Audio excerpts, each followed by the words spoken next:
How does a family company stay in business over 113 years? It's challenging. It's definitely challenging. And the industry that we're in, retail, we have retail, we have shoe repair, we have the orthotic clinic, especially retail, not for the faint of heart, because it's got its ups and downs with, you know, malls and big box stores and internet. But we're evolving, and you learn to take your punches and evolve and change with the times. And here we are, and like downtown areas are now becoming more popular again. Um, Shoe repair part of our business, where we went through a long period of time, and we still make them. We become a disposable society, but more people are now becoming more aware of, hey, if I buy a better product and I can repair it, not only am I, um, Saving money. saving money, but also I'm more green. People are more concerned about because the amount of footwear that goes into Waste. waste and dumps Yeah. is incredible. It's huge. I forget the amount, but Yeah, it's immense. so it saves money, it saves the environment, and there's been a resurgence into shoe repair. So there was a lot less of us, but a lot more people, and now there's been a resurgence into quality product, quality craftsmanship. So all that helps. And then the orthotic clinic, a lot more people are, especially younger, with the baby boomers. Younger people are more active. They're having injuries, they're having problems, and trying to take care of their bodies better. So all of those factors go into the helping at least our business. But I think one of the biggest things that my grandfather told me when I was young, and he asked me if I was going to go into this business. I really didn't know. I was young, but he said, and I was named after him, and we share the same name, and his name's on the wall. Now my name, but he said, you take care of your customers, and they'll take care of you. He told me that in Greek, and basically have a good name, take care, have passion, Yeah, and pride. and pride. Yeah. And we have all of that. And there's easier businesses to be in, but we really have a passion about what we do, and I think we do a good job. Cool. And you can definitely tell as well. So you already brought up your grandfather. We were talking before recording that I made a family tree. So you have the same exact name, Vasile George Faklis, as your grandfather. He started this company in 1912. I know. I met your Uncle Michael and learned all this stuff. He moved here from Symi, Greece, Mm-hmm. and he moved here in 1908 and started his first shoe store in 1912. Mm-hmm. What kind of stories did you hear about the very first location? So when he first came, he was recruited. A lot of the young men from the Dodecanese Islands were recruited to come sponge diving, and so my great grandfather in Symi was a master carpenter, and that you had a lot of carpenters in Symi, but he lost his sight. And my grandfather and one of his brothers, when they were young boys, 8, 9 years old, had to quit school and learn a trade. Yeah. And they apprenticed an uncle who had a little shoe factory. So that helped them to, provide for the family. And they went into that business. So when they came over to go sponge diving, apparently my grandfather wasn't too fond of being on, away for 6, 8 weeks at a time. And he told his brother, let's start our business. The one brother had already gone back to Greece, and let's start what we know. So when they started, my grandfather said that there was right around the corner from here, they were in these buildings which are no longer there. It was just wooden buildings. And he said, if I reached my hands out like that, I could touch the wall. Wow. Just very narrow. And prior to that, he had actually gone to Kissimmee, Okay. and for a short time. And there was somebody from his island that had been there years before, had a movie theater and cafe, and my grandfather and this other gentleman washed dishes, ran the movie theater projector by hand at Yeah. night, Cool. cleaned up, slept on the floor. And then he saved a little money, created a cart to repair shoes on the street. They told him, you can't do that. You got to have a license. You got to be. And then he rented a little space in a bike shop, Wow. saved his money, came here, and then they opened that little store. Huh. But at first they made shoes. I was learning about that. Yes. And we have a lot of the, should have grabbed one, but a lot of the wooden lasts Cool. Very cool. that the original wooden lasts that they would make. And some were handmade, some were, as they saved up some money, they would buy and then Make new ones. and then make new ones, modify. Hmm. And little by little, they were saving their money, but then even depression came. And so they weren't making as many new ones. They were repairing. And that's how it evolved pretty Yes. quickly, I guess, right? Yes. Wow. And then they started buying, ready-made shoes as well, as just, again, the world was evolving. Yeah. I had a lot of questions about how everything evolved. He started in 1912, and then very quickly he joined the U.S. Army, Mm-hmm. and he fought in World War I. Yes. And then he returned. And did he have to move storefronts? I know it's been a couple locations. Yes. So his brother he was drafted, and his brother was not. He stayed behind and ran the shop. Kept everything going. Yeah. And then little by little, again, as they would grow, they moved to a larger store. They just bring more products into the store, and they evolved from just a little shop making and repairing shoes to selling shoes to evolving and selling clothes and other accessories. Cool. Very neat. Did he ever talk about his time in the military, your grandfather? He was a very proud of his Greek heritage, but also very proud of being an American. Extremely proud. He spoke a little bit about it. If you asked him, most of the time, you would have to ask him to pry it out of him. But he was, I remember he would sing some World War I songs over here, over there, and in his broken English. But we have little books that he had where he had to learn, his English. And Did he speak English before World War I? he did a little bit. Yeah. But he always wanted to be better. He always wanted to assimilate and get better, and didn't know how long he was going to be in war. The war, Yeah. and in the military. But he was always about bettering yourself, whatever he could do to better himself and help others as well. But he was focused on that. He was proud the way they dressed, clean shaven, the way he spoke and treated others. Very neat. So the company went from primarily just your grandfather and your great uncle, and then eventually your grandparents had 6 children, Mm-hmm. and your dad and your uncle then carried on the legacy.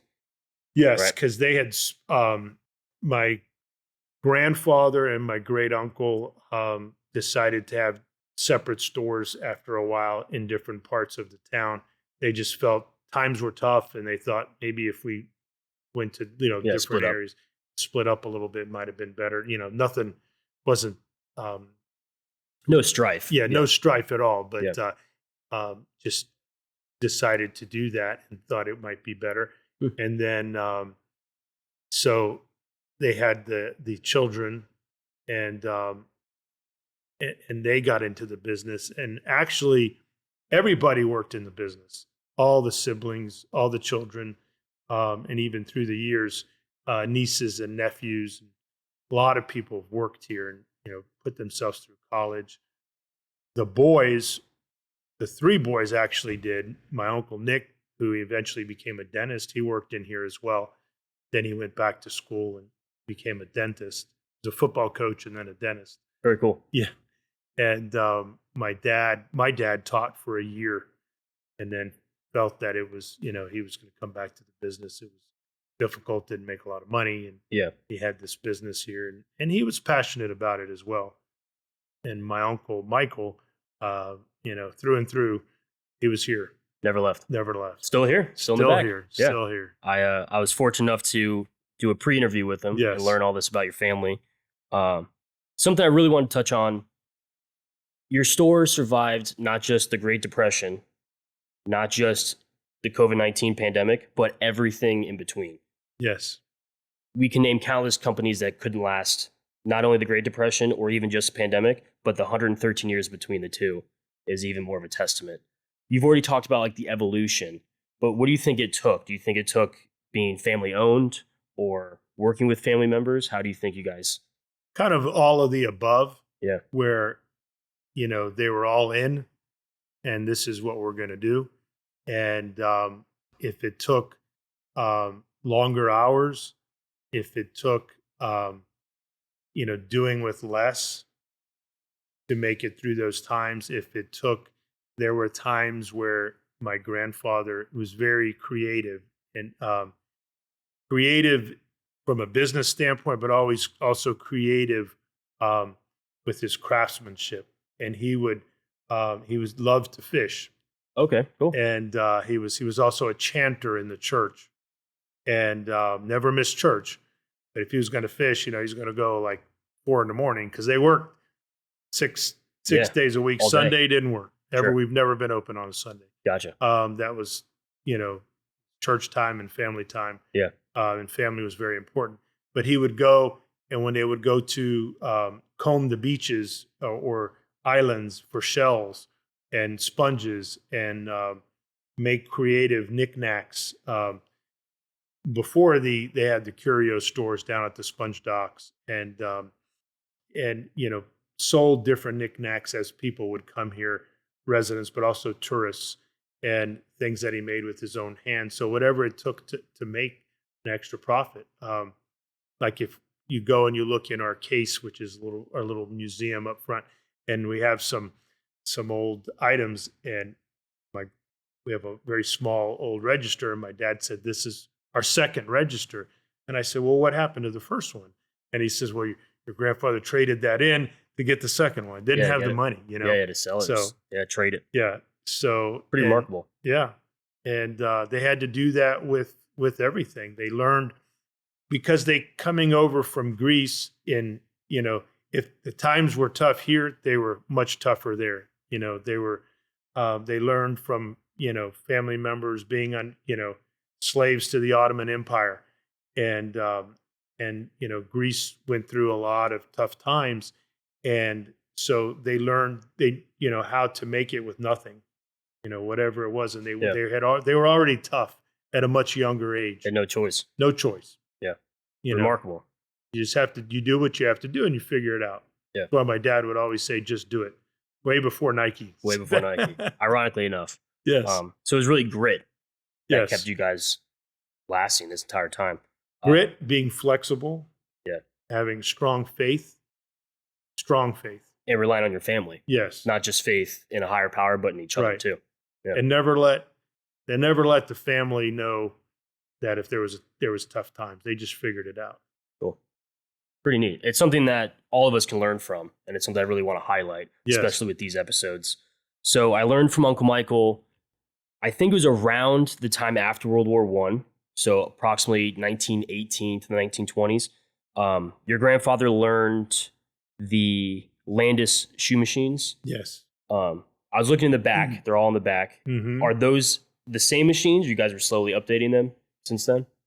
Yes, the ones that you see were more from the green ones. That's that traditional. If you look at the old shoe repair machines, I don't know why, but green was the color, and it's that heavy steel. Those were from the 40s. But they're still lasting. 30s, so they're 40s. Still 80, 90 years old. Yeah, they're very, very well made. Built like tanks. So he learned that from the Landis Shoe Company. Yes. And then he taught Uncle Michael everything he knew. Because I learned your dad was more the sales and Uncle Michael was more the repairs, right?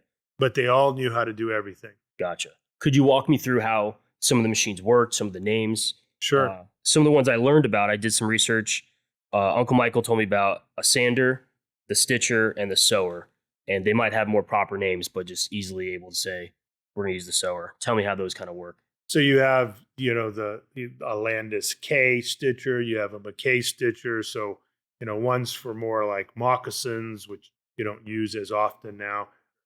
Others are for stitching leather soles, on men's dress shoes, even certain boots, where they build the shoe, basically rebuild the shoe, putting welts on there or midsoles, whatever's needed, and you're cementing, you're stitching if need be, if it's a stitched shoe, and sanding, because you have to grind down.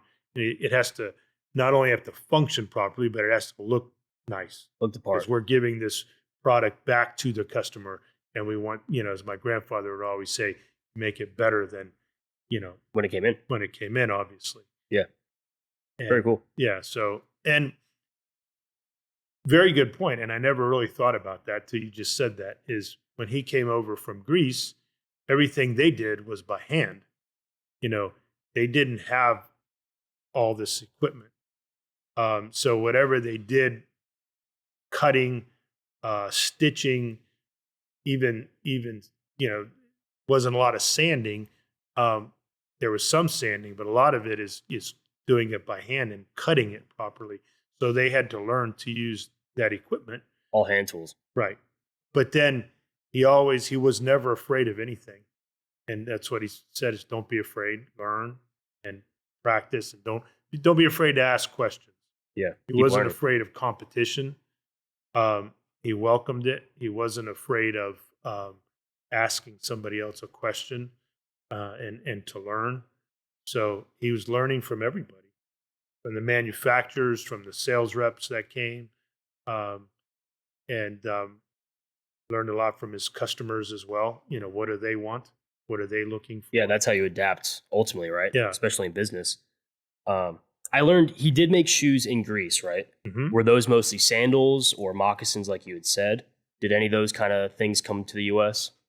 Like Sure. those designs? Sure. So they made everything over there, and then repaired what they made.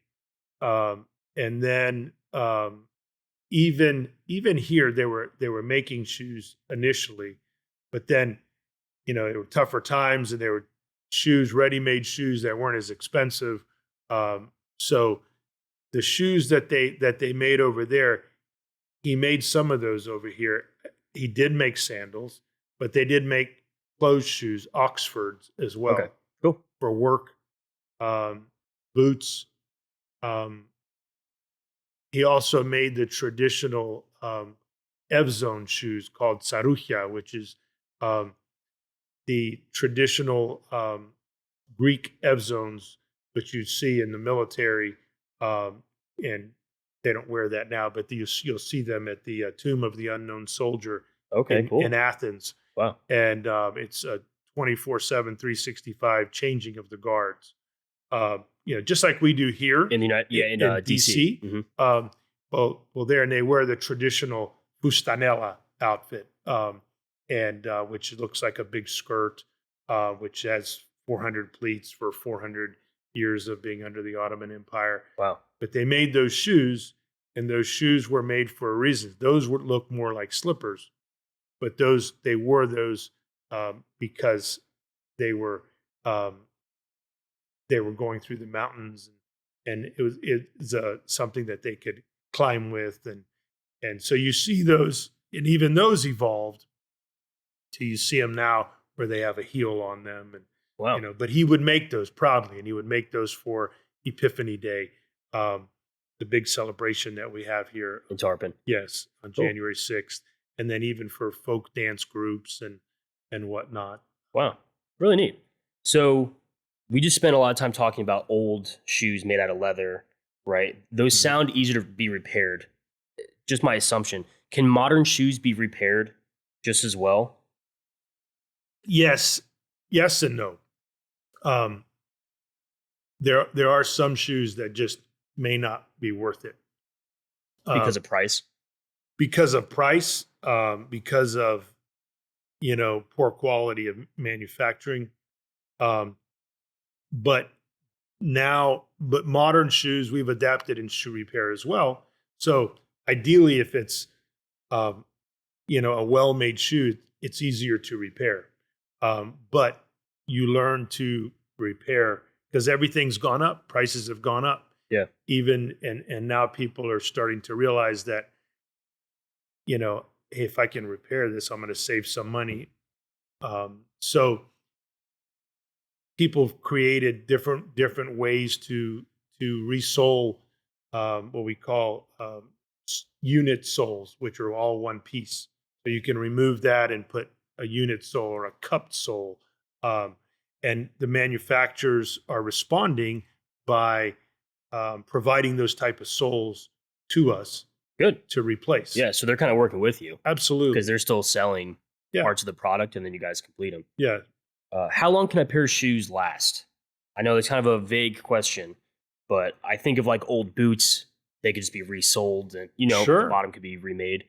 If the upper is good, the upper part of the boot or the Mhm. shoe, and you take good care of it, I mean, they can last many, many years because you can Decades decades for leather. Absolutely. Yeah. And you can completely rebuild it. And there's, we do it. There's also colleagues of ours who do it, who, completely take it apart. Somebody may have, a shoe or a boot that's 50, 60, 70 years old, 80 years, and they look terrible. And if, it's going to be expensive, Costly. but Yeah. you can, it might be something that was your father's or your grandfather's, and they rebuild it and it looks brand new. Pretty wild, Yes. right? So Pretty neat. yeah, it is neat. So you're a board certified and licensed orthotist. Yes. Some people listening might not know what an orthotist is. So describe what that is and then what you do. Sure. So as an orthotist, what I do is, look at the entire body, upper limb, lower limb, cervical, spinal.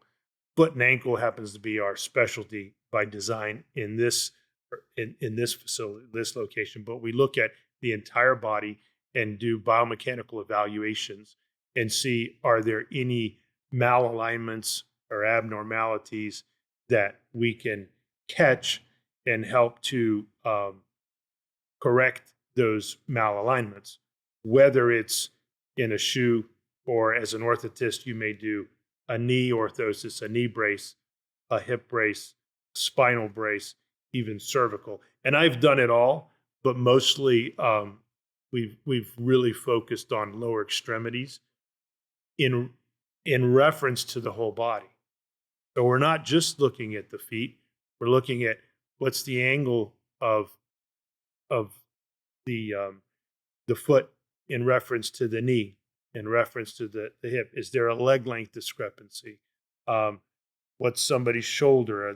Is the shoulder hanging down? So we're doing postural analysis as well, and then able to provide, if needed, Of course. some type of an orthotic device. Very cool. So you were kind enough to bring some of these displays. Not everyone will be watching the conversation, so we know that, but just grab and kind of tell me things that you've learned and what you're looking for patients that come in. Sure. So we're looking at foot type. What type of foot do we have? Do we have, like, this is a higher, what we call cavus arched foot. I didn't bring the other ones, but this is one type of foot. And then you may have an arch that's somewhat in the middle, or you may have one that's flat. So we're looking at to match the shape of the foot with the last of the shoe. I didn't bring a last. I have them in the back, but the last is the form of the shoe that the shoe is built upon. So that's important. The last is supposed to match the foot, Yes. not be contorting it. Correct. Not supposed to be uncomfortable. But I'm Correct. sure everyone's worn a pair of shoes where it's forcing their foot to do something Yes. and they're just not comfortable. Yes. And then we're looking at, we're also looking at soft tissue. So this is just the foot, but we're looking at, this is the plantar fascia tendon. You've Probably heard plantar fasciitis Mhm. become a household term. Become a household term because people are, a lot of people aren't being properly fit. They're wearing their shoes too small, wrong size, width, maybe wrong last. But how can that soft tissue be manipulated to um, accommodate the foot, accommodate maybe an abnormality?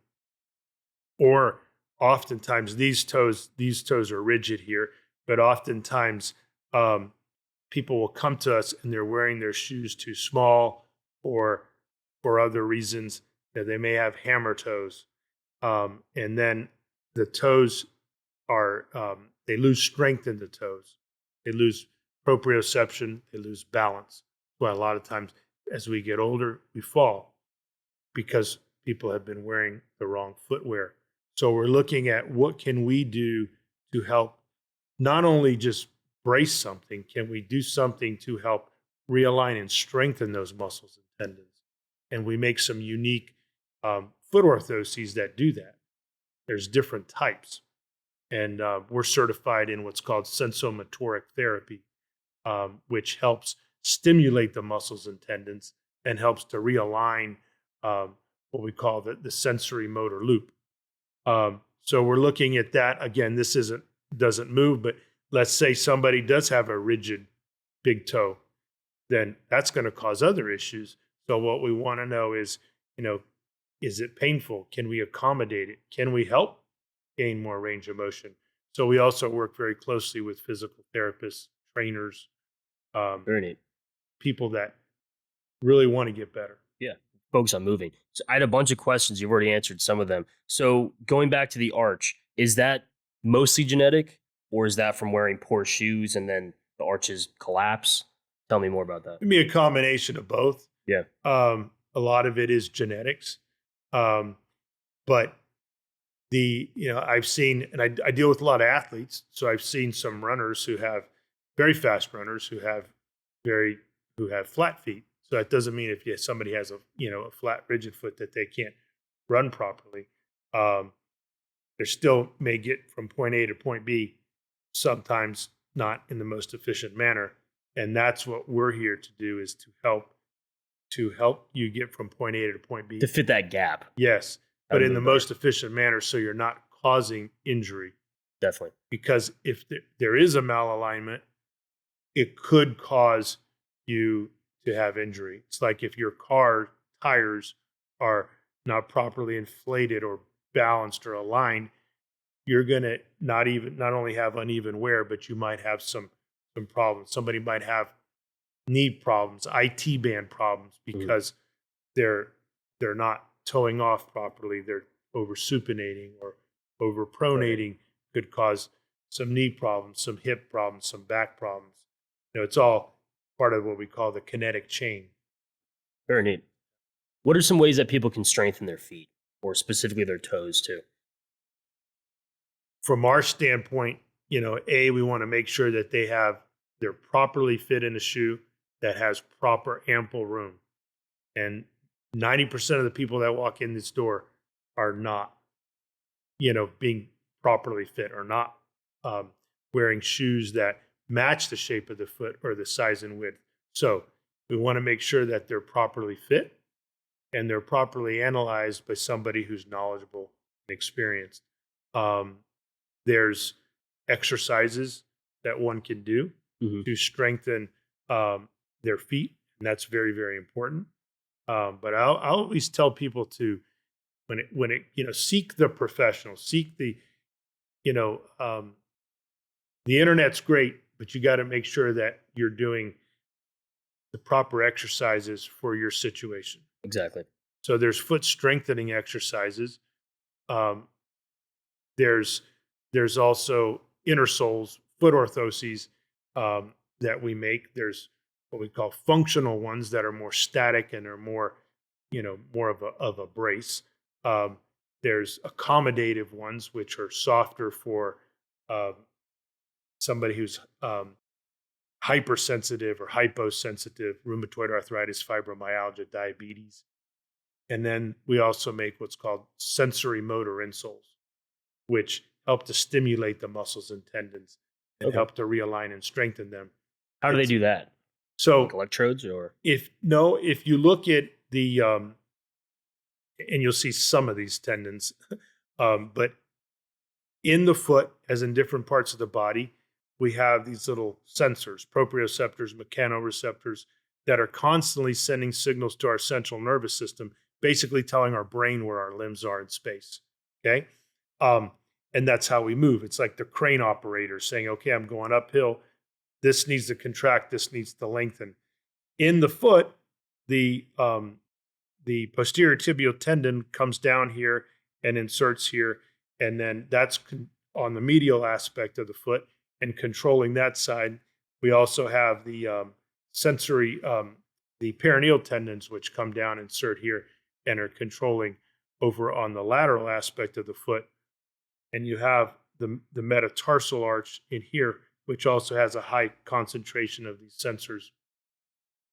Those are, if you apply pressure in those areas, it will release tension further down the line of those muscles and tendons, helping them to realign and strengthen. Okay. As opposed to just bracing it. Makes sense. Then we also can take the lesser toes and raise them to prevent them from clawing and toeing off laterally. And then we can encourage, somebody can tolerate it, to encourage them to toe off on their big toe, what we call the first ray. Okay. So through the proper way to, let's just say, walk. I'm sure running is going to be very similar, but some people, they could have a lot of weight on the outside or the inside. Kind of break it down. I know these don't articulate too much, the models. Yeah, this one's not the best model, but basically, if depends if they're heel striking, if they're walking, they're going to come here. This is more textbook. The hit the fifth metatarsal and then roll over and come up on the first ray. Now, if they're running, they may, somebody may be more of a midfoot runner or a forefoot runner. Some people will more mid strike or forefoot strike. So they may be hitting more in here or even up in here, depending on the type of running. Okay. But typically walking, it's going to be something like this. Okay. Now, for various reasons, various abnormalities, weaknesses in certain muscles and tendons, everybody may not be able to be at a textbook alignment, but if we can get them pretty close, then it's successful. Better than nothing. Yeah. It's better than nothing. But I've seen huge differences with people. And what I really like is when I can get a child that's young that has some issues, maybe some sensory issues, and we can help them build stronger muscles and tendons and get them to a point where they're running better. They gain more confidence. Sure. They lose weight. They want to play sports now, because often a lot of them do not want to play sports because they're not good at it, because they have foot and ankle problems. It's more of a European model, which is more proactive than reactive. And makes sense. Yeah. Yeah.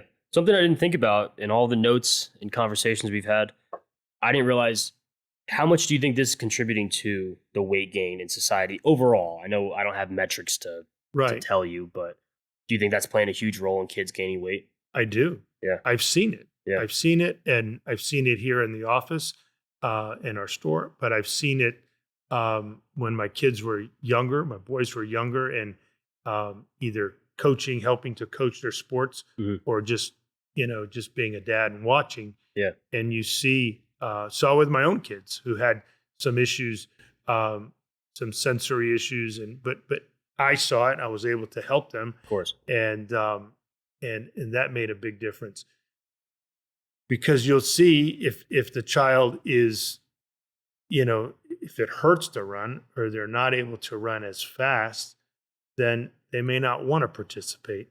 And then we have, phones and video games, Yeah, other distractions. other Keep distractions them off the field. Yeah. Yeah. So I've seen it, and now I think society is paying the price. Um, in many ways, and years ago, I also belonged to the Podorthic Foot Care Association, which is an association that oversees Podorthics. Okay. And Podorthics is all lower extremity, all below the knee. As an orthotist, I do the whole knee, but whole body. But the Podorthics is up to the knee, not including the knee. And our association, several years ago, had a roundtable discussion of older people in our association, saying, "What's wrong with our country? What's going on?" And what it was is they're looking at, why are all these problems happening? Why are we having so many knee replacements, so many hip replacements, so much spinal surgery? Not saying it's all related, Of course, but ties into it. Your feet, that's the foundation of your body. Yeah. So if you're off on one side, then it's going to go up that kinetic chain. So, and if people are not going to sit in fit facilities and being properly fit, they're going to have problems. And I definitely see that's contributing to obesity. All the problems we're having, yeah. To body, if your knee hurts or your back hurts, you're probably not going to go exercise. Yeah. And I see it myself. I was in really good shape and started working a lot more, and less working out. And then now it's a little bit harder to get back into shape, but I'm doing it and I'm committed. Good deal. Awesome. What are the most common problems you see with people off the road or patients that come in? I know it's a pretty vague question. We've touched on some of them. Do you think most of it's sensory? Do you think a lot of it's genetic, or just wearing the wrong shoes for too long? What would you say is the most common? I'd say the most common coming in here, a lot of people will have heel pain. But all heel pain is not plantar fasciitis. But that's what they hear. A lot of it is, but I think a lot of it is that they're just wearing the wrong shoes. And we're able to help them with orthotic therapy and sensory motor therapy. But oftentimes, it's just, if I tell people, if we do just one thing, we should change your shoes. And oftentimes they'll, this helped my friend, so it should help me. Not necessarily. You might have a different, anatomy, and a different issue. And, you should go to somebody who is properly trained, certified. Yeah, educate on the matter. Right?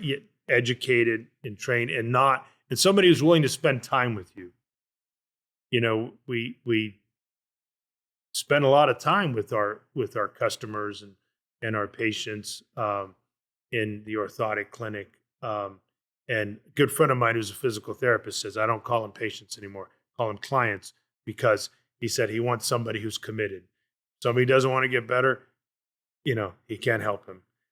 Somebody wants to get better, he can help them. And they need to be committed too, because they need to do the proper exercises, do the proper, be committed to wearing the proper footwear, be committed to, even diet. It all comes into play. Yeah, with inflammation and gout and things like that. A lot of absolutely. We see a lot of that now. Yeah.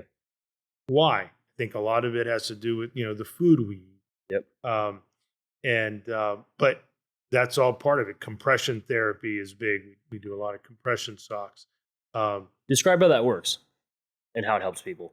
So depending on what they're wearing them for, sure. Some people are referred to us by their cardiologists because they need some assistance with their circulatory veins, system. with their circulatory system to pump that fluid out.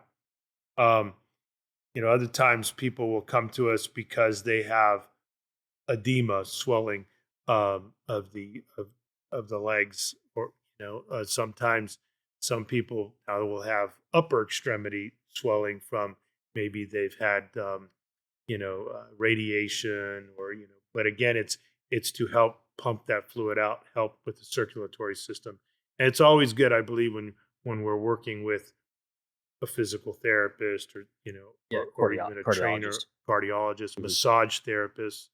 Um, so, but with compression socks, compression therapy, it's going to be usually there's no shouldn't be any compression in the toes. The tightest here, and it gradually decreases going up the leg to get over the belly of the calf. If you have swelling in the lower extremities, you got to get up over the belly of the calf. And but sometimes people need you know thigh thigh high compression socks, Mhm. which if depending on where the swelling is coming Located. from, located. How have shoe designs changed over time? Do you think that's part of why we're having problems? That the designs are, they could look really cool or look appealing, but they're actually causing more problems? Yes, and so yes, I do. We're if you look at footwear, and they may not take the natural shape of the foot. So maybe they're pointed or um, certain shoes. Again, it's matching the shape of the foot to the last of the shoe. Um, the So footwear's evolved, um, but I think you're always going to have the cool looking shoes that may not be Yeah, the people right just tolerate it. for you. Yeah. People tolerate it. Maybe women were wearing a high heel with a pointed toe box, shoving their foot in there. It may look nice, but it may cause some issues. Yeah. But you also see how footwear is evolving too for the better. Um, and there's even there's barefoot shoes that have come about, and I think it all depending on your um, situation. I think all of it helps. I think but again, I think it's important to meet with a professional who cares, um, because oftentimes, and something that's not cookie cutter, like the custom foot orthoses that we make, we sell off the shelf pre-made ones that are hand selected. We spend time with these companies to Find out get which the ones work. yes. Mhm. Um, but when we make custom ones, they're truly made from raw materials. Cool. We evaluate, design, fabricate, fit, modify. We'll dive into that a lot more. Hmm. So, one question I had was how to measure people's problems, and then do you guys make them in house, the inserts, and Hmm. kind of walk me through how that works? So we like to do a postural analysis of somebody. Just depends how in depth we're going Sure. in our evaluation. So, but doing a postural analysis, standing but also moving, palpating some of those muscles and tendons, measuring using the traditional Brannick device to measure. Or Describe what that is for some so people. the Brannick device has you're measuring foot length, foot width, arch length, Okay. and then looking at what shape foot, what type of foot do they have to see what type of shoe we're going to put them in, and do they need an internal or an external modification. So, and if we're making an internal modification, is it a custom foot orthosis? Is it creating a relief where you might have a bony prominence? Do we take the shoe apart, split it, grind it out? We do all this all in house. Um, does somebody have a leg length discrepancy? They do. Is it a true anatomical leg length discrepancy where we're going to put a lift? Or is it a functional leg length discrepancy that maybe they're working with physical therapy Sure. to help to realign and strengthen? They could have tight muscles or tendencies that they favor Absolutely. one side over the other. Yeah. Absolutely. And then what are we doing inside the shoe? Are we going to customize the inside with a custom foot orthosis? Um, and what type? So taking impressions of the feet. And that can be done several ways. You can take an impression in a foam box, you can take a cast, you can scan it, and it's all good. I don't think one way is better than the other. It's just how are you taking that impression and how are you going to manipulate that data? You do all three. Yes. Gotcha. Describe. Do you use one more often than the other, or do you kind of have one that you prefer? I like originally you're taught in school to cast. Okay. Um, and at least back when I went to school, Sure. um, now there's a lot more technology. The scanning wasn't around, but so, but I think by knowing to cast, knowing how to cast properly, that's also taught me to be able to scan something better and knowing how to scan how to position that. Is it non-weight bearing, semi-weight bearing, full weight bearing? That all varies. So a cast, it's all in taking an impression of the foot. Isn't it going to be a 2-dimensional or 3-dimensional impression? I like to use foam boxes a lot. I have great success with that, but that's not to say that it's better than Yeah, it's not the only way. casting. There's more than one way to skin the cat. Hmm. So, and then there's scanning and the scanning technology. There's 3D technology, which it's amazing what we're able to come up with. But I think the key is that knowing how to do the basics, because you can make the best foot orthosis you can make, but if you're not experienced on how to manipulate that shoe or put it in the proper shoe, then Won't help you. no, we can make the best device. Like the other day, we had an older lady, and she was put in these rigid orthoses, rigid Inserts. braces. Actually, Yeah. it's like a brace that comes up above the ankle, and then she was fit with those, given those, and then go find your shoes. Well, we should have, um, ideally, you know, she should have been sent to somebody like us to talk about it, and whether we design and fit her with the brace, or if someone else was doing that, at least we take into consider what type of shoe is she going to wear. Is it going to work with her activities of daily living? Um, is it going to be heavy? Is it going to be and A lot of variables. there's a lot of variables, and somebody has to accept that. Okay, maybe there's a change. Not everybody gets a life sentence to one shoe, but it's depending on the situation and the severity, but we need to take that into consideration, because the psyche of the individual, that's important.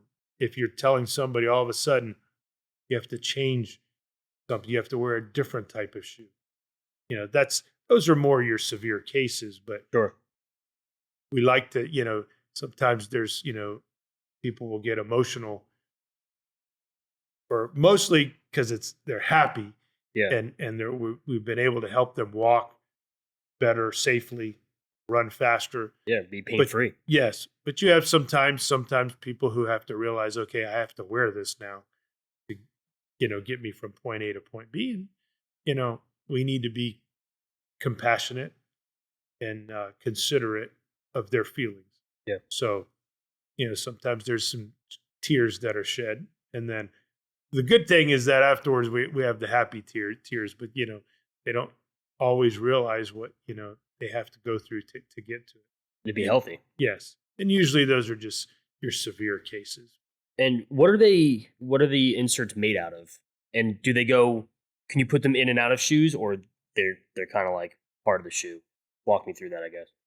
We can definitely pull them in and out of shoes. If you want to look at them, we can. We can. There's sometimes there's ones that you make as a permanent modification inside a shoe, but most of what we make is removable, Cool. made out of various materials. Some thermoplastics, covered with various cushionings, um, um, EVAs, plastizotes, depending on what um, again, what's their diagnosis? Are they diabetic? Do they have hypersensitive or hyposensitive skin? Um, there's, sometimes people want a leather liner, sometimes people want a foam liner. Um, there's carbon graphite sometimes where you need a rigid device. Not always, but sometimes you need that. Hmm. So we work with those as well. There's a lot of EVAs, ethyl vinyl acetate, which is a lot of similar materials that goes into athletic shoes and various derivatives of those materials that you're going to. Some of our devices are molded over a three-dimensional model of the foot and heat molded. Some of them are milled out. There's also 3D printing. Again, with the new technology, you're getting newer products and different ways to do things. But I still go back to you got to know the basics. Yeah, I agree. You The got to know foundation. how can you modify that, Yeah. because I gotta interview the patient and see what are their activities of daily living. What are they willing to wear? Do they stand a lot? Yeah. Depends on their job, their Yes. profession. Do they, what type of materials um, do they interact with? Are there specifications when we fit people from, um, let's say, um, Duke Energy? You know, they may need a electric static dissipating shoe, or they may need a waterproof shoe, or Yeah. somebody Non-slip or non-slip, yeah. puncture resistant, various um, um, issues and specifications, usually coming down from OSHA. Yeah. And we're here to to make sure that they can do their job comfortably and safely. Very cool. How long do the inserts last? Again, they vary too. Yeah. Some of them you're going to change in usually your sensory motor insoles, 1.5 to 2 years. Your functional foot orthoses, we tell people 2 to 5, but active people, I honestly believe 2 to 3 years. Your body changes, materials compress. Um, there's sometimes, with diabetics, those, depending how those are designed, you may have to change those every 4 to 6 months because Wow. they're softer and they compress faster. Yeah. Um, then I have some very serious runners, triathletes, cyclists, whatnot, that put a lot of mileage on, and they may be changing them every year. Makes So sense. yeah, just depends on the type of material, how it compresses, how it breaks down, and the um, the individual as well. Do they take care of them? Do they take them out? Do they clean them? Of course. And then if they're custom, they'd be able to just order another pair to replace them? Correct. Or do you have to refit it in size? How much do our feet change as we get older? So I never charge anybody anymore to reevaluate them. And I feel that people should be reevaluated on at least ideally an annual basis. Um, so your feet are your feet and your body is going to change a little bit every year, but over time it may be Drastic. it may be drastic. Yeah. Um, so that's why I think it's important again to go back into that knowledgeable sit and fit facility and have that professional turn your shoes over and look at the bottom. It's going to tell a story. Look at the upper. How is it shaped? Is it too wide? Is it too narrow? Is it too short? Does the material compress too fast? Because a lot of these new materials in athletic shoes, and you'll see the pendulum swings one way and then the other way, where first you hear more of we want stability and control, and then it swings all the way to you know barefoot shoes, and we want nothing.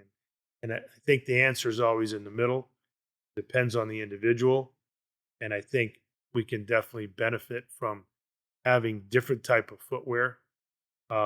You don't want the extreme changes. You don't want to go a woman going from ballet flats to 9-inch heels, but it's being able to have some different footwear to put the foot, which in essence puts the body in a different position.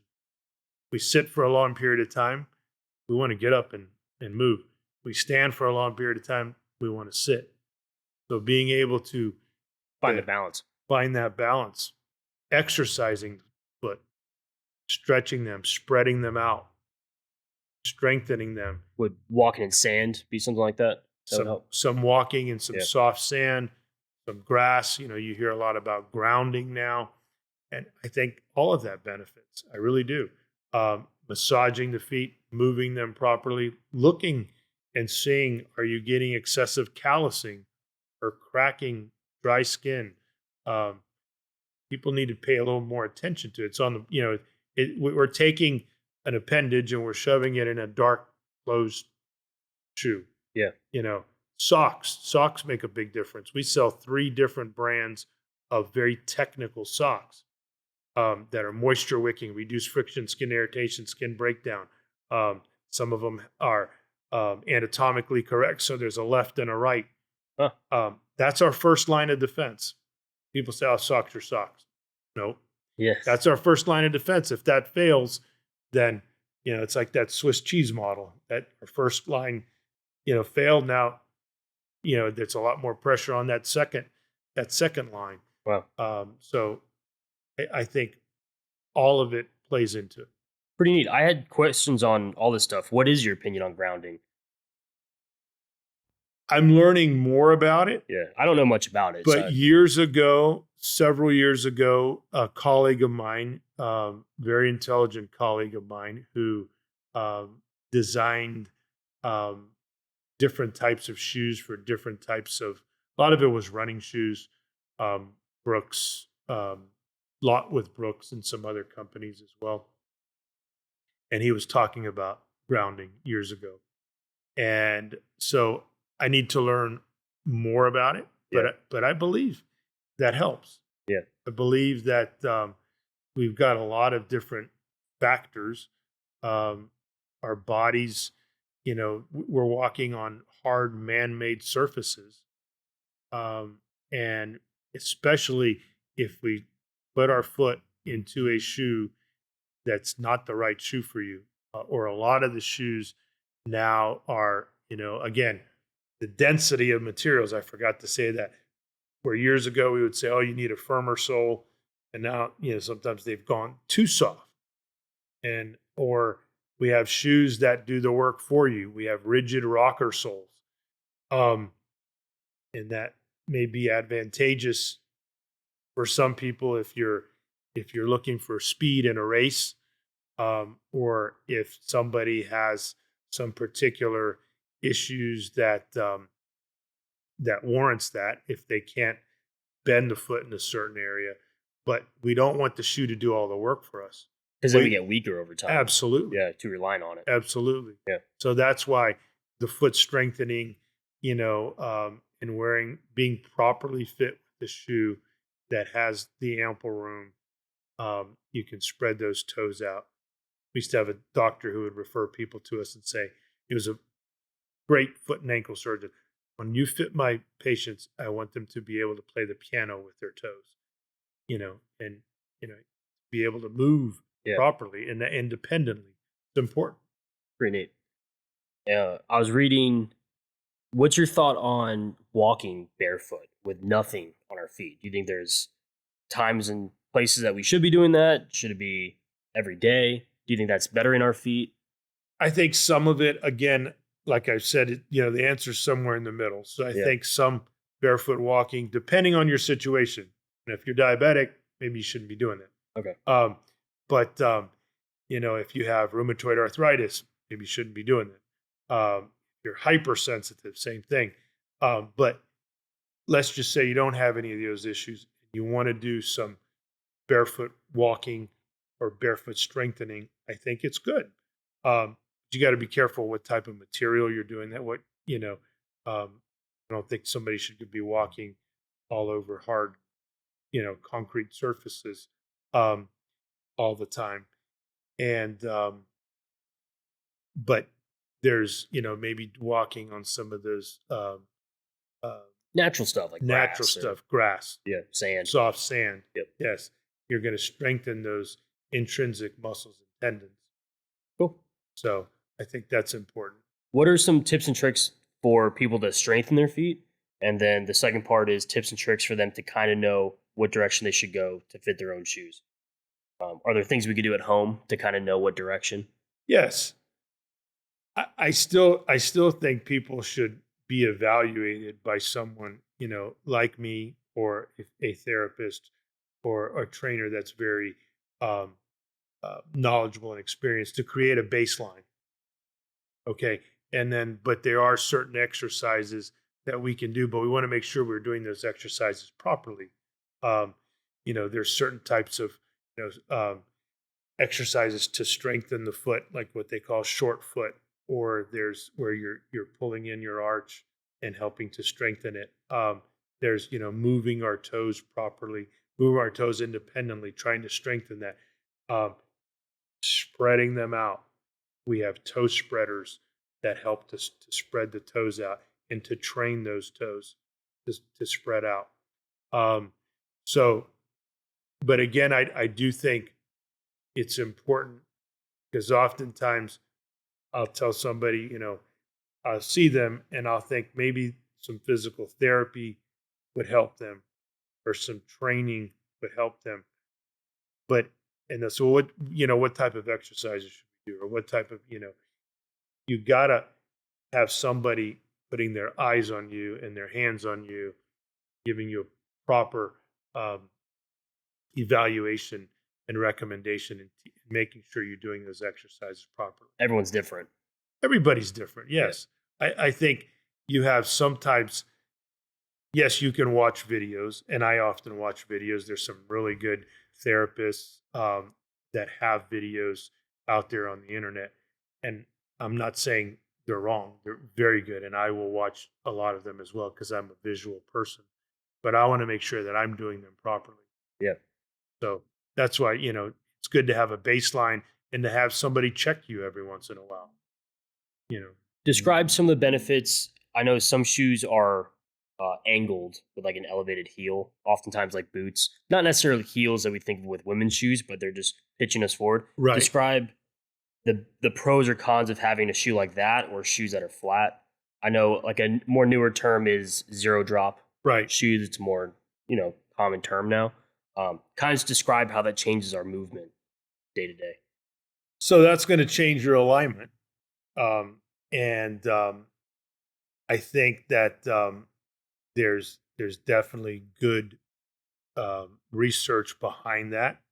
And again, but can somebody get to that zero drop? I think depending on their situation, the strength of their muscles and tendons, and and do they have any structural abnormalities? So I think that could, um, some people would do better in a zero drop shoe. Some people maybe, a 6 millimeter, an 8 millimeter, a 10 millimeter. I think more, whatever can bring us closer to the natural alignment of the body, but is best. I don't think necessarily that one shoe is best for everybody. Yeah, it's too vague. It's definitely too vague. When you were describing the measurements, that's in the heel, or would that be in the whole? The pitch, heel to toe. Okay, the pitch. Yes. Cool. Gotcha. So a zero drop is flat. And then the rear end, Yes. the heel would be elevated. And I think getting to that point is great, but it takes some commitment to exercise properly, to strengthen those muscles and tendons. It's not going to happen overnight. Yeah, takes time.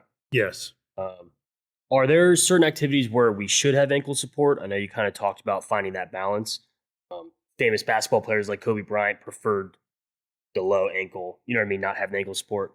Are there times where we should have it? I guess between boots or other activities? You know what I mean? Yeah, depending on again What we're doing. what you're doing. Yeah. Are you going over uneven surfaces? Like some people who do a lot of hiking will like something that is going to give them more medial lateral stability if they're going over a lot of uneven surfaces, bouldering.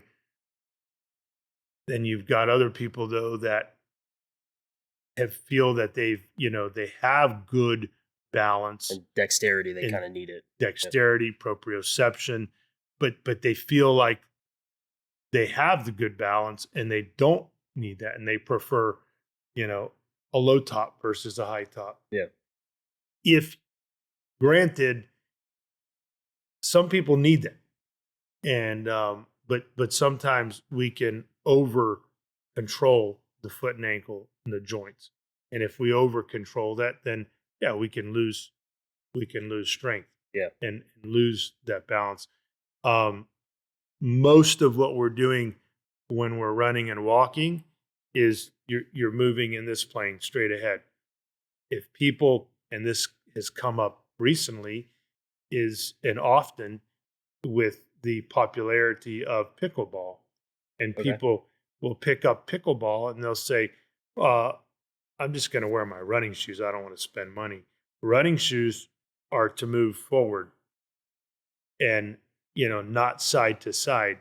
So that's why a good court shoe or a good pickleball shoe, which that's why we said if we're going to do this, we're going to Do it go right. into having a proper pickleball shoe Hmm.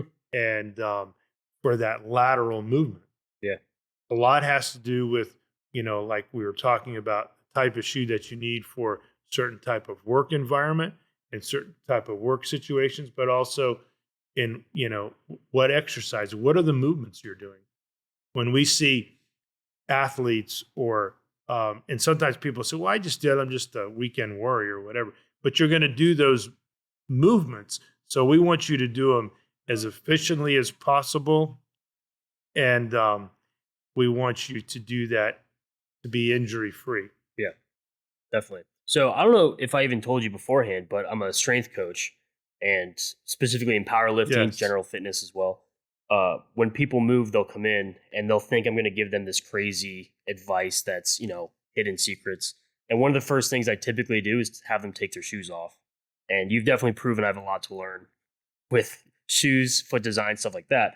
But people will come in with running shoes thinking they're going to be athletic and, you know what I mean, be moving that way. But you're not running with weight on your back if we're performing a squat or a deadlift.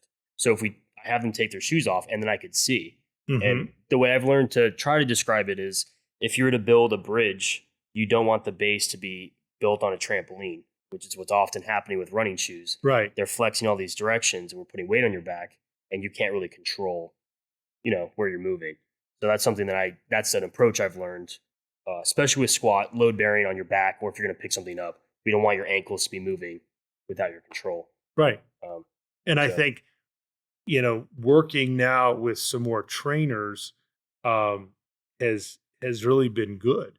And, we can learn from them and they can learn from us because you're seeing somebody moving through certain positions with weight. Yeah. Sometimes it's your own body weight, but still it's with weight. And how can you get that person stronger?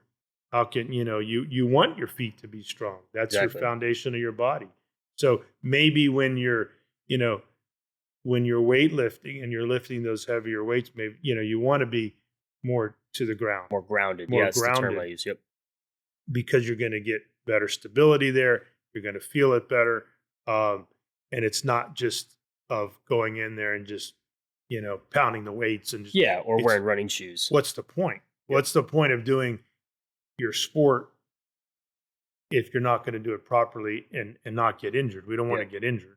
Yeah, it's all about the application. Exactly.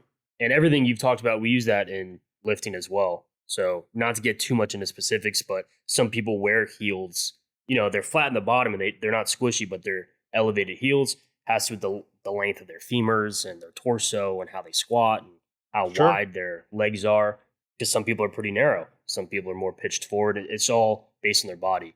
People think that's just, is a conventional or sumo, but it's a much more complicated answer. And if you're gonna do something, you want to do it right Yeah. to protect your. Because what's the point of doing?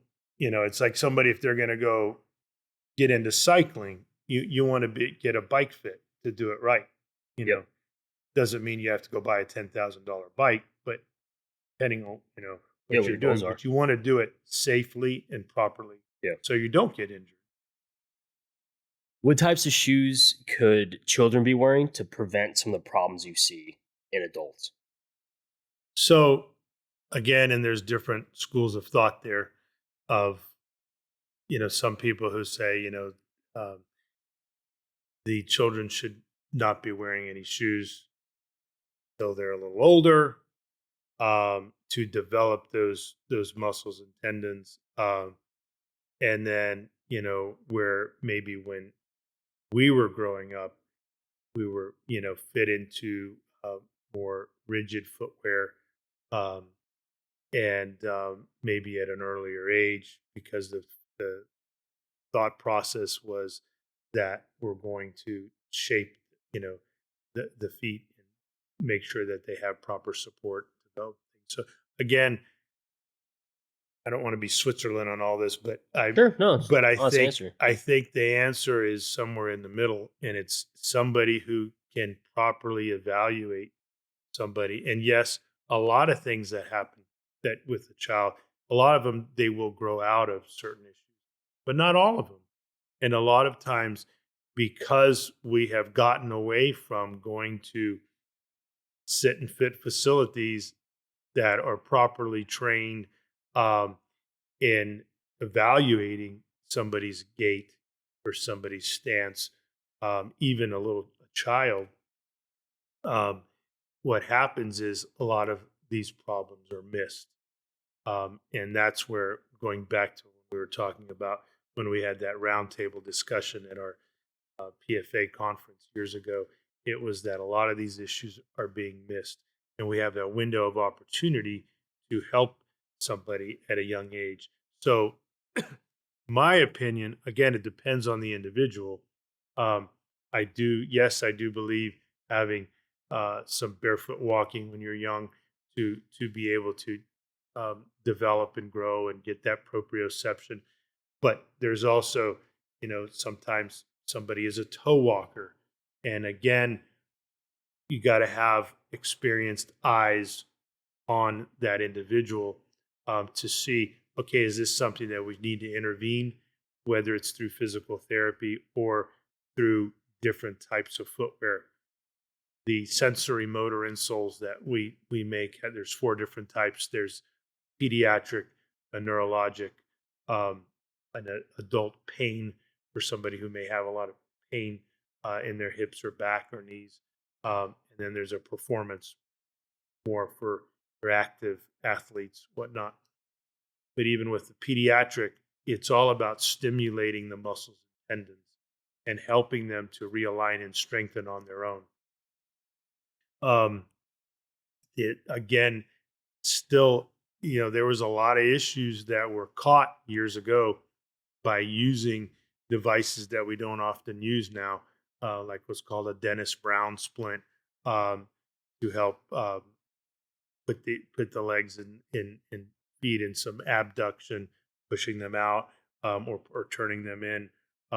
There was types of devices that like what we call reciprocating gait orthoses, and they're basically cables that come up shoes to the waist.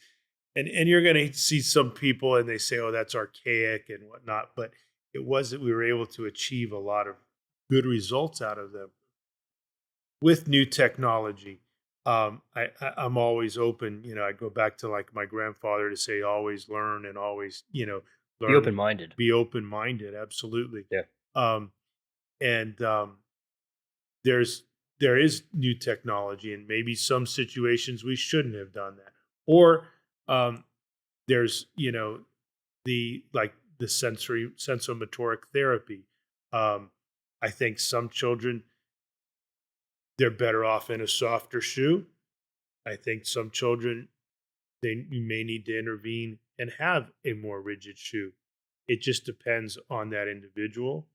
But I think I think the key is not to keep pointing the finger back at us, but I think it's important to have, especially if you can evaluate somebody at a younger age by somebody who is really knowledgeable, and to see in a lot of those malalignments can be nipped in the bud at a younger age. Yeah. Well, that's why your company's been around so long, because this is how necessary you guys are. I Uh, agree. One of my last questions with foot health was: are some problems only fixed by surgery, or do you think the inserts and the help me say Orthoses. orthoses, um, can that fix most problems, or are some problems you just have to have surgery?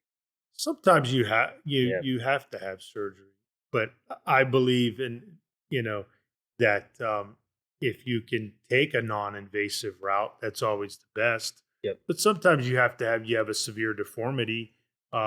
If and surgeries come a long way. There's been a lot of, you know, advances in surgery, and again, it's to be able to differentiate what they're able to grow out of and what they're not able to grow out of, and when intervention is Yeah. needed, What's tolerable? what's tolerable. Because surgeries, it's invasive, and it you know, are you going to get the right outcome, that the perceived outcome? Are you going to need physical therapy afterwards?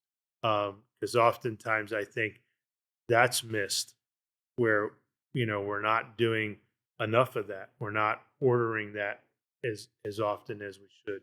Or Um, prehab. We're not preventing these problems either. and that's the key. You nailed it. Yeah. It's, can we prevent these issues? Because sometimes I'll see runners or certain athletes, and they'll say, "Well, I'm fine. I'm not injured." But you have this malalignment that may cause, over time, cause that issue. It's like, you look at where, you know, a little running stream that cuts through a mountain. You know, you think, how's that going to do that? Well, over time, Yeah. it will do that. So just like the grinding of the joints over time, if a malalignment um, is causing the joints to not move properly over time, you may need a knee replacement. You may need a hip replacement, um, and maybe you didn't need that. Maybe you could have avoided that, Yeah. I could have prevented it the whole time. prevented it, or you know, instead of having to get it at a younger age, maybe it could have been done, you know, at an older age. But the key is prevention, Yeah. and you know that in what you do as a strength coach. Exactly. So we're surrounded by a bunch of different brands of shoes, and I'm not Mhm. asking for too much specifics. Uh, what brand of shoe do you recommend the most? I know there's a lot, but Sure, which one do you feel that you kind of rely on most frequent? Brooks a lot. Brooks are the ones you rely Because on. yes, depending on the situation, but I Yeah. truly believe that most everybody should have at least one good pair of running or walking shoes. Um, because our end goal should be, if we can, Yeah. to Keep moving. move. We need to be able to move. We need to be able to move properly, efficiently, safely. And so I like that a lot, because they have different lasts, different shaped lasts. Um, Companies change, philosophies change, Mm. so you always have to stay on top. There's other brands, there's other very good brands. Yeah. I do rely on them a lot. Cool. Um, Maybe from a more orthopedic standpoint, I rely sometimes on Drew shoes. Um,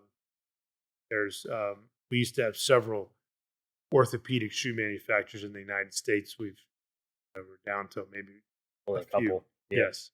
Um, but it's Florida. We wear a lot of sandals. So women come to me and say, I need to be able to wear a sandal. So that's why we look at different sandal companies that provide good support. They're also fashionable, Yeah. Touch on because that a little bit more. How can sandals be different? It's all about the shape of the sole. the shape of the sole, does it have an insole that's removable.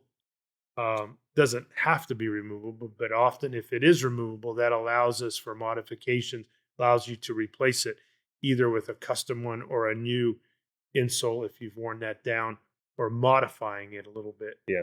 Um, and but it does need to look nice, you know. And good friend of mine, Annie Truscott, owned Revere Shoes, and they make a lot of sandals, and said you shouldn't have to um, sacrifice fashion for comfort.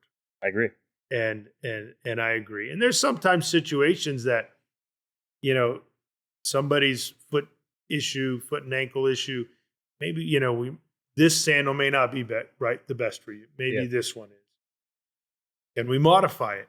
That's where we come in, where we're able to do that, because we also have the orthotic clinic and the shoe repair. There's materials. We get a lot of our better materials now that are coming, not all from Europe, but a lot of them come from Europe, that have vegetable tan leather as opposed to chemical tan. Okay. The vegetable tanning process takes longer, which costs more money, but guess what? You're not getting chemicals right into your skin. Yep. And I think now, you know, there's so many different factors, obviously, with cancer and other health issues. So, but we're more cognizant of those problems, right? And whatever we can do to, again, try to prevent those issues is important. Straps that are adjustable, you know, whether we're adjusting them or if, you know, you can, like a sandal, for example, the Revere brand comes with adjustable straps, and we can add extensions to make it a little wider if there's swelling or what, which is nice because it looks nice. It doesn't cost extra money for the individual. That we have to take it and, you know, modify it. Very cool. Yeah. What's your favorite part of your job? Good question. I think, and I've been doing this for a long time and grew up in this business, and the favorite, and this may sound corny, but I think it's true, is the people, is dealing with different people and being able to help them. In our profession, we need to be able to solve problems. I want to do this. I can't do this. I'm doing this. You know, it hurts. How can we get them out of pain and help them do their activities of daily living? You know, I was working with a couple that they're in their 80s and they're still big kayakers, and they travel and hike, and, you know, but they have, you know, a big trip coming up, and, you know, or a big race coming up, and I have to get them through that race, or that, you know. And I'll tell people, sometimes people will come to me and they'll say, you know, a chef told me, well, I'm not a marathon runner. I said, yeah, but you have a marathon every day. Your marathon is getting through your kitchen for your, you know, and you have, you know, long days, 10, 12, 14-hour days. We want to do that efficiently and safely and comfortably. Yeah. And then so you don't retire and then, you know, my joints are all ruined and my feet and I can't walk. You know, you want to be able to enjoy life. And I think now, with more people are focusing on, you know, we don't want to just work and then can't do anything. We want to enjoy life along the way. Longevity. Right. That's the key. And your uncle's a testament to that. Yes. He's still working. How old is Uncle Michael? He's 88. 88. Still working. Still working. Several days a week. Yes. So I conversed with him earlier in the week to learn more about the brand and your story. And I did ask Uncle Michael what, in his words, your grandfather would have said was the most important part of the business. And his quote was pleasing the customer. Just very straightforward. He said that's whatever we had to do that.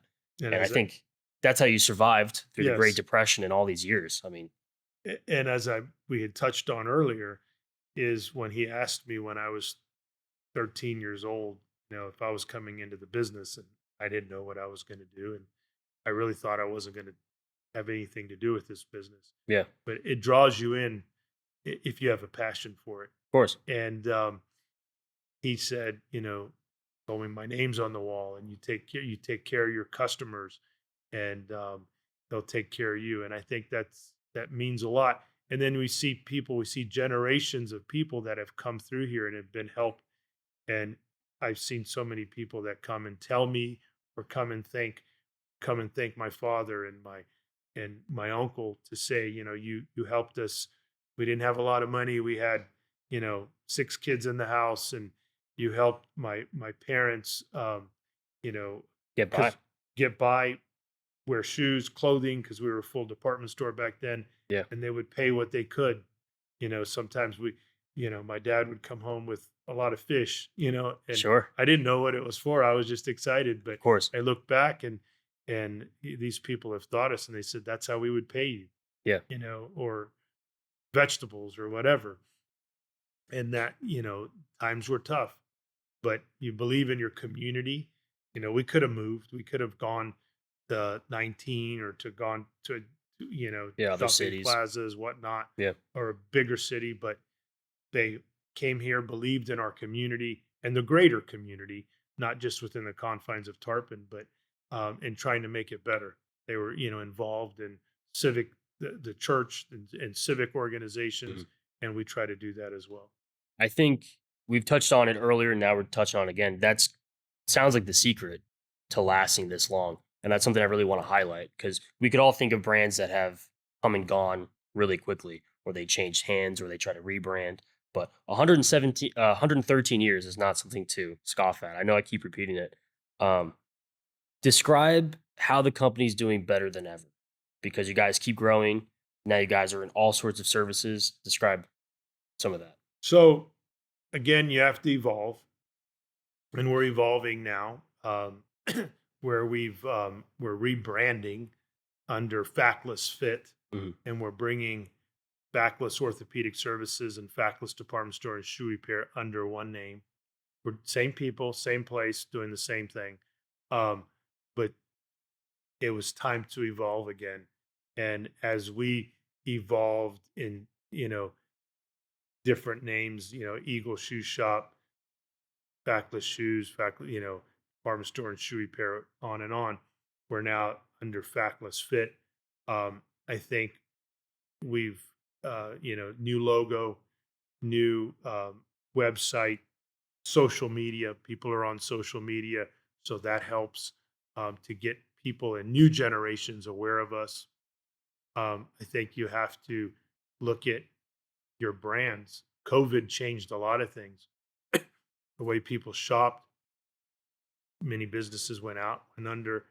We had to look and see what brands still made sense to us, and spend more time looking, listening to our customers, looking at where we're making more money, and bringing. And it's a lot harder now, but there's also data analytics that we can look at, bringing in a point of sale system that isn't just a fancy cash register, Sure. that we can look at those data analytics and say, we're doing better in this area. Why are we doing better in this? We're not doing better here. And make those tough decisions. Like, sometimes you're going to take a risk on a brand. Might work, it might not work. You can usually minimize those risks with your decisions, by doing your research, but it doesn't always pan out. But you got to know when to be in and when to be out. And I think our our colleagues that have um, shoe stores, orthotic clinics, things like that, have banded together in certain groups on the internet and helping each other, which is really, really nice, because we're competitors, but we realize that we're going to get stronger together. And realizing and going to the manufacturers and saying, again, are you with us? Are you supporting the brick and mortar businesses, or are you just trying to, uh, cut us off Yeah. by Just for going profit. behind our back? Yeah. And that happened a lot with some brands during COVID. And I realize everybody has to survive, do what they have to do to survive. But a lot of the brands, the especially independent brick and mortar facilities, will help these brands become from a nobody, Yeah. go from a nobody to become popular. I've seen that with many brands, and some are still loyal, some aren't. Yeah. Some can grow. but then we all have to evolve and make those tough decisions. Yeah. Uh, Learning so much about the clinic today, could you provide telehealth? Is that something that could work with people's feet? Yes, and we had to do it during COVID, Okay. and then we had to do it. I have to do it at times because we have people who live in other areas and can't get back. Maybe they're in the military, maybe they're in college, or maybe they're on a job far away. It's not exactly the same when I can see somebody and put my hands on, a, a joint and move it around and see it. But I've been able to do that with family members videoing and looking at things, and we've become really good at analyzing somebody's gait Through through video. video. Pretty Yes. cool. Because that was a question I had. So people listening to this could be anywhere. So I Hmm. was curious of if they don't live near Tarpon, how could they possibly work with you? They'd be able to send you videos and Yes. work that way. Yes. And it works. And then sometimes, I can fit somebody um, again by ordering something through our business. Sometimes it's nice to where I'll say, okay, I'll do this part, but I'll refer you, try to find somebody close to you that you can go to Sure. that's similar to us. Yeah. And you can develop that type of relationship with them. Because I have some people that now with the internet, and I have people in other states buying products from us, Mm. which is nice, but sometimes I have some people that maybe some patients that have gotten that I've seen for 20, 30 years, maybe they've gotten older, moving back with family members to be close to family members up north or Sure. wherever. And I've helped them. Maybe they need a little bit more assistance, and I've helped them find somebody close to them that does a lot of Cool. similar what we do. It's all about the customer, Absolutely. right? It's about benefiting them. Absolutely. So you touched on a little bit, but describe the future of how Faklis Fit is moving into the future. So what we want to do is again basically the same thing that we've always done. There's certain areas, certain um, products that we've gotten out of. Some we're going to go in deeper, some less, and some altogether maybe doesn't make sense to go on. Our orthotic clinic, we want to open that up, the awareness to everybody to realize that the prevention is the key, Yeah. and things that we can do from an evaluation standpoint, from a biomechanical assessment, um, to help prevent problems. Don't just wait for that problem to happen. We've also are working closer with physical therapists and massage therapists. Some of them actually see patients here, or um, working with somebody that may be at a particular clinic, um, and keeping the communication lines open. That's important. Um, we all have to be on the same page, and the patient or the customer needs to be in the middle And all the professionals around them. around them, Yeah. and we need to communicate with each other, and that's important. Um, but we want to be that center. We have been, but we want to take it to the next level for the center for today, but also for tomorrow. We want to. I had some colleagues um, that were involved in the Orthotic Foot Care Association. Um, One gentleman, Bob Schwartz from New York, who came down and visited me and said, "You need to get back involved. You need to help with, because we're trying to create better educational programs. Cool. Some of those educational programs have disappeared, and I agree. It's a lot been given to me from my profession, and I need to be able to give back to create those um, programs to help the younger generation come in. I'm one of the older guys now. That's cool. How does that look? Describe some of those programs. They could be in the works, but how is that going to work? It's looking good. There's some programs that are mobile, that will come to you, which is nice. And then as that's developing, they're developing some of those mobile situations. Like we may be able to have a educational program right in here. where some of those mobile schools will say, okay, we want to be strategically in Florida, in Yeah. Certain Tennessee, cities in or states. different states. Sure. Um, Also, hopefully, we'll be working with some of our local colleges. I've had some discussions there, Cool. um, and technical schools. Very neat.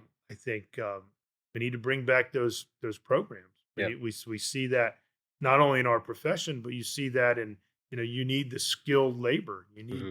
We need the the bricklayers. You need Yeah.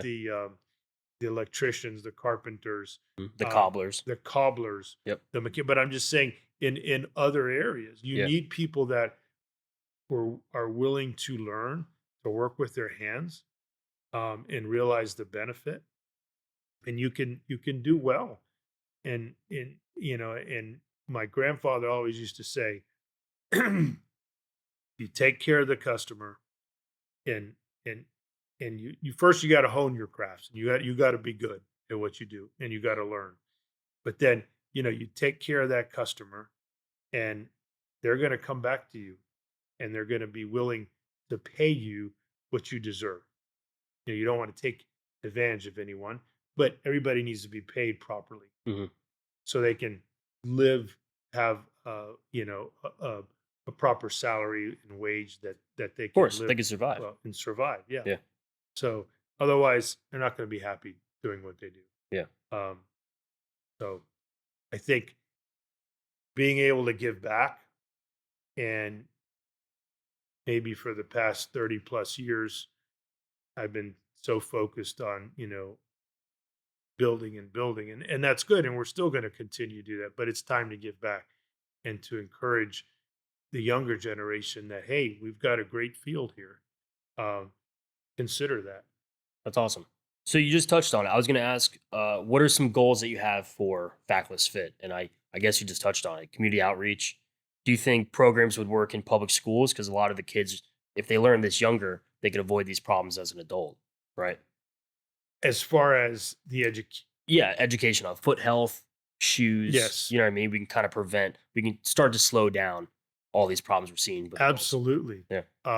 I think we also, as our profession, need to get out into the schools of health. So trainers, physical therapists, massage therapists, Gyms. Yep. gyms, doctors. Hmm. You're going to be seeing patients. Yeah. You're going to watch them walk. If you see something, Refer them. Exactly. Very That's cool. the key. Don't be afraid. Refer them and know where to refer them, because you can buy shoes anywhere, But they but might not be helping you. they might not be helping you. They Yeah. might not be the right type, not be the right size and width. Do you need other issues? People don't have to hurt. Sometimes you're going to have injuries, and sometimes you're going to have pain, but you don't have to do that. Yeah. There's people that can help you. Very neat. What are some of your goals outside of work, personally?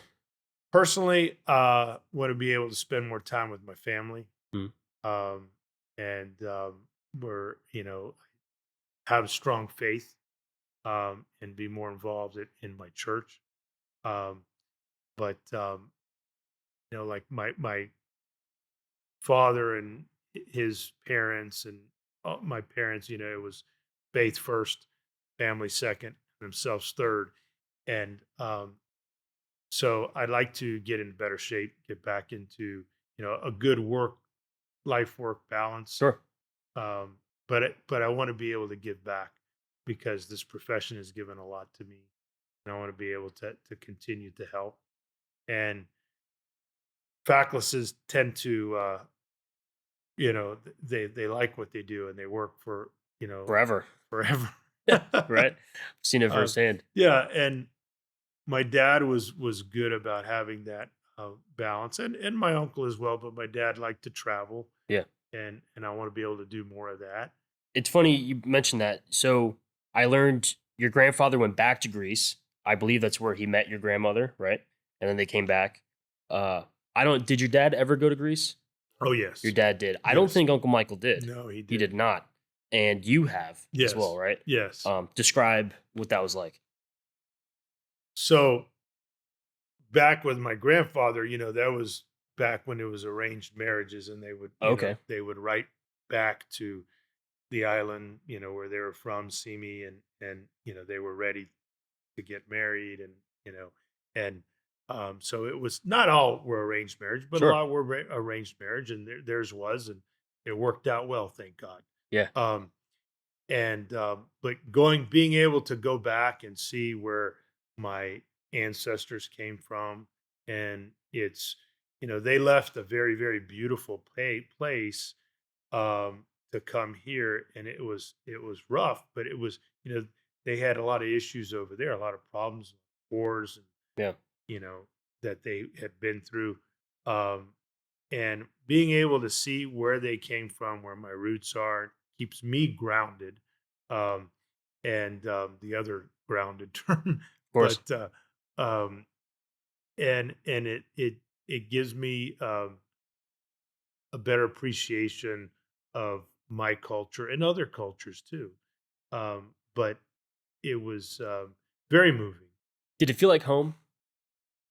Yes, home, as my dad would always say, I'm not a Greek American. He would say, we're American of Greek descent. And he brought, America first.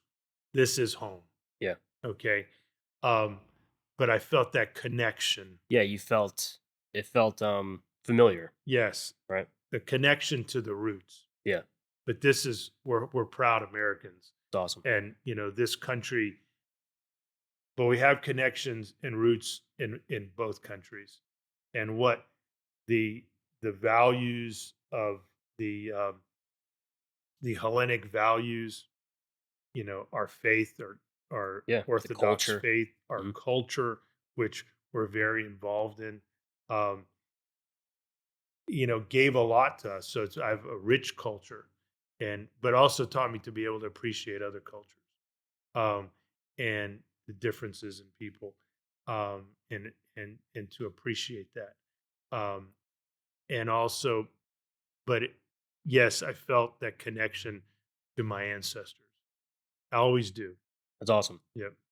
Tarpon Springs has a very rich Greek culture. Did it feel similar in Greece? Did it feel parallels, or does it feel different here? Does it feel organic, unique, or does it feel just like So a lot of similarities. yeah, I think the more you go to, if you're able to hone into where your family was from. So my family happens to be island people, mm, and you go to their village, and the closer you go, then it felt more like home. Like Athens has, which is, you know, the largest city in Greece. Yes, there's a lot of history, and ton of culture and history there, but it's a big city. yeah, So there's also, it's a mix, and you have the modernizations, but I think when you go down to those small villages, you usually feel more of a connection. And that's where Tarpon Springs was always, and it still is in many ways, a village. yeah, Um, and it's grown beyond that. But you still have that uniqueness. And I tell people I was raised in Mayberry. I'm a big Andy Griffith Show fan, but I was raised in Mayberry, in a community where people, um, cared for each other, and they still do. But in that community where people didn't lock their doors, mm, people, you would go down to the locals. People would come here, and their family had an account. I would go to a restaurant around the corner and say, "Put it on my dad's account." yeah. People, we trusted one another. Not that people don't have problems. Everybody Of has course, but it problems. was neighborly. Yes. Very cool. And I still think we have that. It's important to preserve that. Um, and that's why, I love living here. And I love giving back to my community and preserving. Awesome. Couple questions left. I had this a three-parter. Give me one lesson you've learned from your grandfather, your uncle Michael, and your dad. Okay. My grandfather, A lot of the lessons are similar, but my grandfather definitely, taking care of your business, you're taking care of the spiritual self, because he was, very religious and active and strong in his faith, taking care of your family and your business. And I think that those lessons of taking care of the customer from a business standpoint Yeah, carries and over. carries over.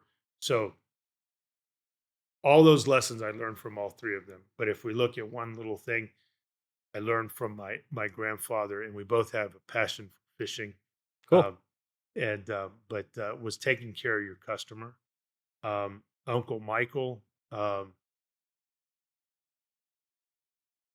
little things that maybe when I was younger I didn't appreciate, where I would sometimes being able to not be wasteful with materials and charging fair prices, not overcharging, but charging fair prices.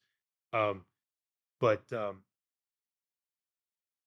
not only helped us to survive because you have to watch your expenses, but just today I had been sewing something, and there was there was threads on the floor of that I was cutting, and he never wants to say anything to hurt the other person, but he was saying, I just want to make a suggestion. See how long those threads are on the floor? He says, that's a lot of material you've wasted. Yeah. So he wasn't being cheap, but it was that, but conserving not only is good for the environment, but it's good for the business. Yeah. So looking, Efficient. yes, Yep. very efficient. Yep. Don't waste, not wasteful at all. I mean, one thing, so he taught me to not be wasteful Yeah. And to be honest as and well. to be honest. Yeah. Yes. And my dad, all of that together. But I think, try not to get emotional here, but is love, and I learned this from all of them. Of But course. but love. He loved his. He was very uh, faithful. So his love of God, his love of his Family. family, his love of his business and his customers, and so many people. That's why I have his picture um, behind me when I'm working, overlooking Of course. me, because I feel he's my guardian angel. And so he taught me love what you do, and you will do well. Um, and to not be afraid. He always was, don't be afraid. And don't be you're going to make mistakes in life, but don't be afraid. Make the decisions, do your homework, do your research, but don't be afraid. So, That's awesome. Uh I had a lot of questions about your dad. Um, how much did the three? I mean, you have several uncles as well, but how much did your grandfather, your uncle Michael, and your dad? How much did they influence not just you, but also just how the business has prospered? oh, immensely, immensely. And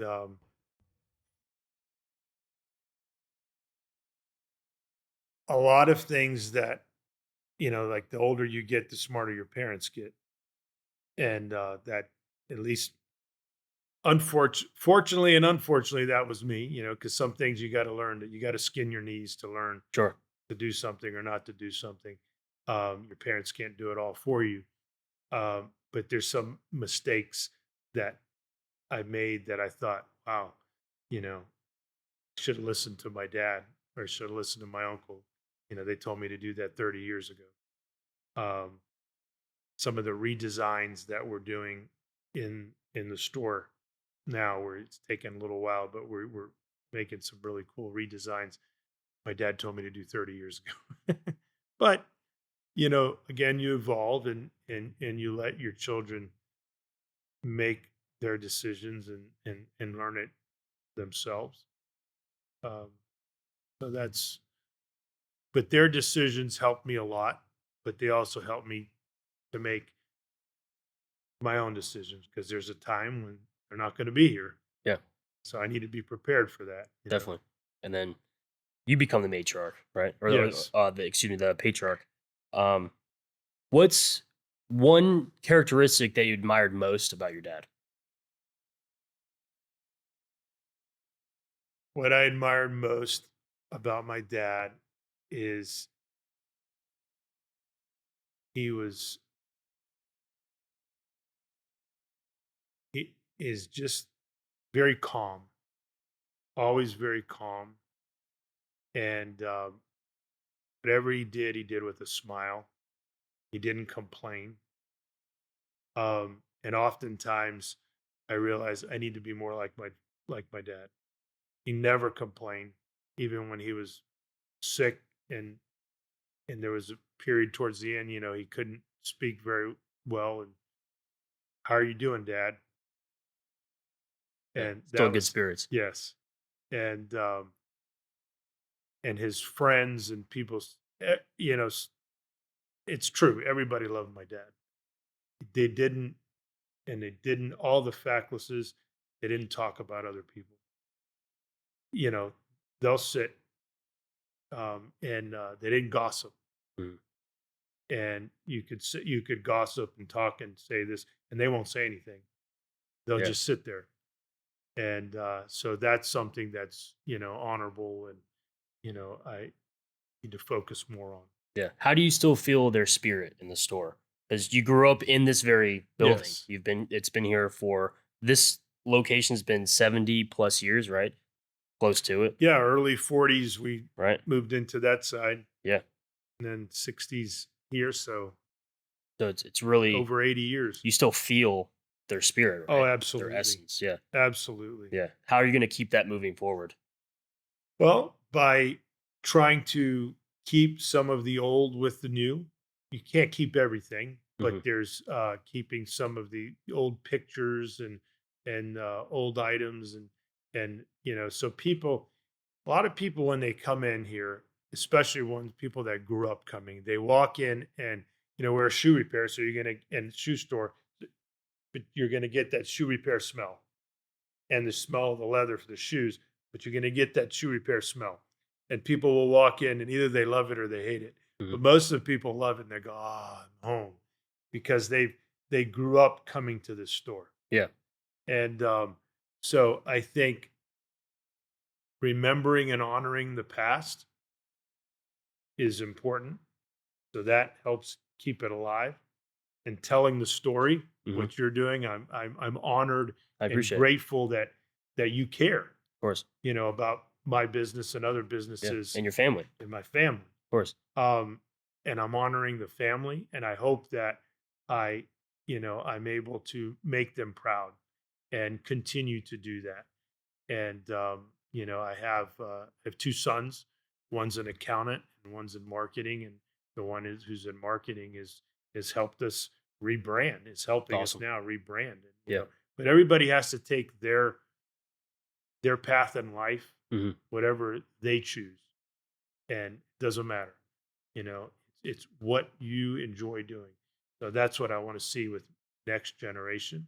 But I want to be able to pass on what I've learned and my skills, to hopefully continue this because I think it's needed. Yeah. That's awesome.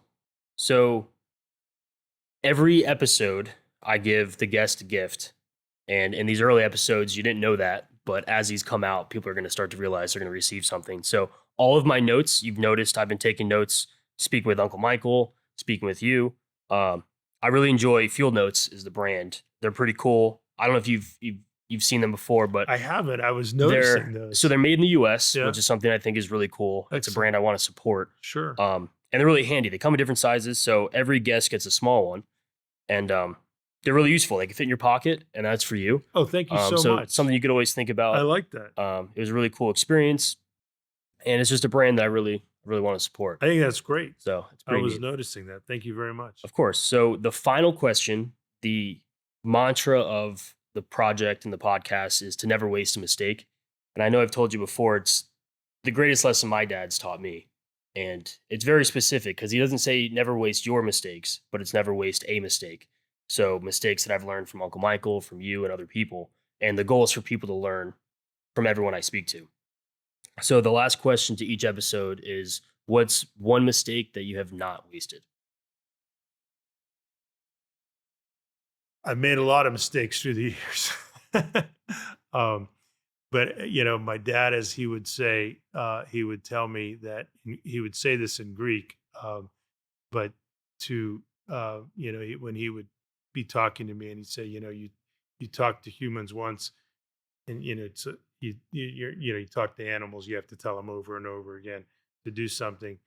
So basically, what he was trying to tell me is to learn from my mistake and not make that mistake over and over again. Um, and I think, I don't know if this is an answer you want, but I think it's multiple mistakes that I've made have taught me to not be afraid, because I've made mistakes business wise. Maybe I've should have gone with a certain brand that ended up doing really well, Mhm. or I've gone with other brands that didn't do so well, um, or learning new materials, new education, new technology. Um, so I think honestly that my cumulative mistakes have taught me not to be afraid, Yeah, to take risks. to be able to take risks, calculated risks, Yeah. but sometimes you have to take risks. You know, my grandparents, both sets took risks coming over to this country. Mhm. They left their families, they left what they knew, um, and came over and started businesses. My maternal grandfather was also a chanter in the church and had a grocery store. Came over here, nothing. They didn't speak the language. They weren't afraid to take those risks, and they all did well. So I think the mistakes that I've made in life have taught me to not be afraid. Awesome. And So your dad's lesson is very similar to mine, to my dad's. Um, I know I do not speak Greek, but say it in Greek for those that can appreciate it. Say your dad's lesson. so he would, to not be afraid mean is nami fovase. But he would say, like, as he was teaching me, if I made a mistake, he would say, um, he wouldn't yell at me, he didn't spank me, he didn't. He would say, "Mia fora Milanis tu anthropos," which means you speak to an adult, to a human being once. Um, Poles fores milas stazoa. You're telling an animal. I have to tell to train an animal over and over again. Um, and then afterwards, he would teach me, but he would say "pedimu." He always called my son, my child, "Sagapo." I love you, and he's and then after, and I may have had my head down because I felt like I disappointed him, but then he would say, "It's okay, move on." And at the end, he would always say, "Smile, now smile." And and you have to, that smile. My dad always had a smile. Picture that I have on the wall is him smiling, and he was always smiling, never complaining. So that those are the some of the great lessons of many lessons that I learned from my dad, and I think that's important. We all Beautiful. Time's going to be tough. We're going to have tough times in life, Yeah. and but we can get through it together. We can get through it. Can help one another. It's incredible. So that's a wrap. I want everyone to check out Faklis Fit. If you guys are near Tarpon Springs, Florida. If not, still check out their website. My goal is to see you guys well beyond my years, another 113 years. I thank you so much. Of course, I appreciate it. Appreciate it. Thank you. Thank you.